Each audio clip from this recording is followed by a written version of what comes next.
rame-rame isu apa namanya orang ketiga itu benar nggak sih? Ya banyak Nah, penegasannya. Itu again namanya gosip-gosip, namanya influence dari certain people yang mungkin masuk ke Kenzo. Aku nggak bisa membatasi juga, tapi aku percaya dengan waktu semuanya akan terjawab, dan kalau memang itu benar biar pengadilan yang membuktikan. We'll see about that. Mbak, maksudnya ini kan berita Mbak Ingat dan Mas Hari kan lagi happening Hangat ya. banget. Nah, termasuk membatasi Sosmed. gadget anak nggak sih maksudnya? Gadget anak, Supaya kalau nggak dari dulu sih, yang lagi kasus ini, iya aku selalu bilang sama anak-anak, gak usah buka-buka sosial media, gak usah purposely nyari. Kalian just fokus on study aja, fokus sama pelajaran di sekolah, gak usah purposely nyari. Dan ini kan masalah orang dewasa. Aku juga udah bilang sama Kenzo sama Marco bahwa memang saat ini Mami decided not to say anything karena menurut Mami belum saatnya, belum cukup dewasa untuk mengetahui segalanya. But aku bilang sama Kenzo sama Marco bahwa someday when you grow up older, kamu masih mau tahu from A to Z, aku akan cerita, tapi bukan sekarang. Berarti dari sebelum ini sebenarnya memang sudah membatasi, cuman karena adanya masalah ini lebih membatasi lagi gitu Mbak? Atau sebelumnya lebih? Kalau dewasa? sebelumnya mereka kan lebih kayak untuk game-game gitu.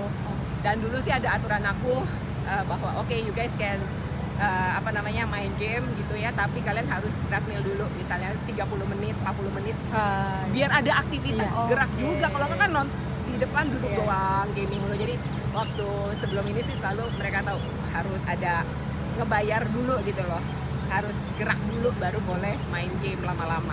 Berarti kebiasaan berolahraga memang diterapkan ke anak. Iya, diusahakan begitu, dan aku merasa bahwa karena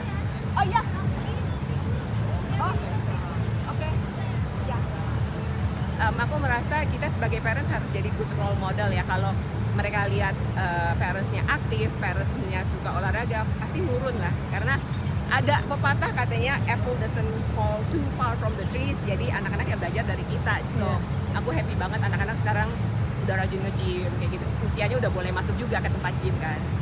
Termasuk membatasi pola makan anak juga ya asupan. Membatasi sih nggak, aku sendiri kagak batas-batasin, mau makan apa juga makan. Tapi yang penting jaga olahraganya yang Aktivitasnya tetap dan justru anak teenagers kayak Kenzo Marco jangan dibatasin lagi. masa pertumbuhan. Iya, dibatas-batasin kesian kan. Mereka nanti kan makanan mereka buat nambah tinggi, nambah imunitas dia juga.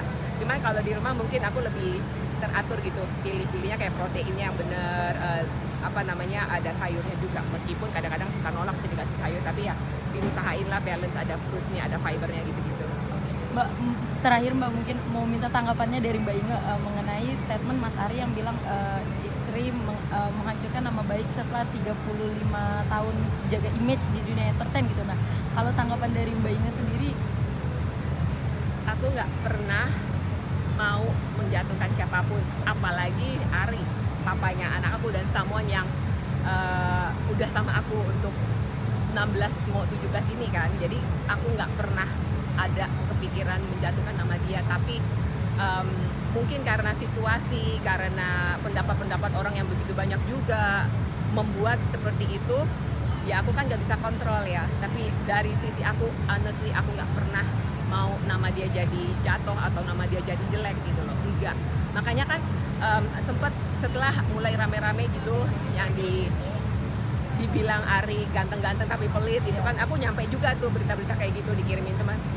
Aku akhirnya pas ada wartawan banyak, aku klarifikasi bahwa no, dia tetap papa yang baik, papa yang selalu bisa memprovide untuk anak-anak, papa yang tanggung jawab gitu loh. Jadi karena ya berita-berita dari orang-orang bisa dari satu berita yang nggak ada jadi ada sometimes. Bisa beropini yang enggak juga, sometimes beropini baik, sometimes enggak baik menurut ya suka-sukanya tiap orang kan. Jadi ya makanya aku bilang bahwa no, dia papa yang selalu provide untuk anak-anaknya gitu.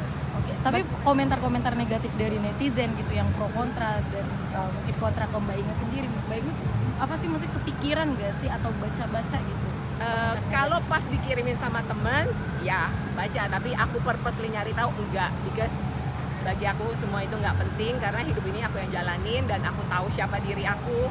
Tuhan juga tahu siapa aku, jadi lebih penting my relationship with him aja. Tapi sejauh ini hubungannya masih baik sama masih So satu far, rumah. ya diusahakan senormal mungkin. Jadi kan satu rumah itu agak kagok, agak Satu apartemen iya sih. satu apartemen. Ketemu Dibilang biasa aja kagok, atau say hi atau hai, iya, kalau mau jalan dulu ya gitu. Kalau misalnya pas mau makan, aku tanya mau makan di rumah apa enggak. Kalau emang iya ya aku siapin sekalian. Kalau enggak makan di rumah ya nggak disiapin. Berarti Mbak Inge masih menjalani tugas peran sebagai ya istri. sebagai Iya. istri ya. Iya, iya. Cuman kebetulan kalau sekarang ini kan Ari tuh bangunnya agak lebih siang gitu ya. Jadi sometimes anak-anak breakfastnya pagi ya, aku lagi di gym ya aku nggak provide, nggak siapin breakfast dia gitu loh. Karena sempat aku dikirimin sama temanku statement di mana bilangnya bahwa aku udah nggak siapin makan buat Ari, but sebenarnya aku selalu nanya kamu mau makan nggak gitu. Kalau mau makan ya aku sekalian masakin. Tapi kan most of the time di luar dia makannya gitu loh. Oh, oke itu aja.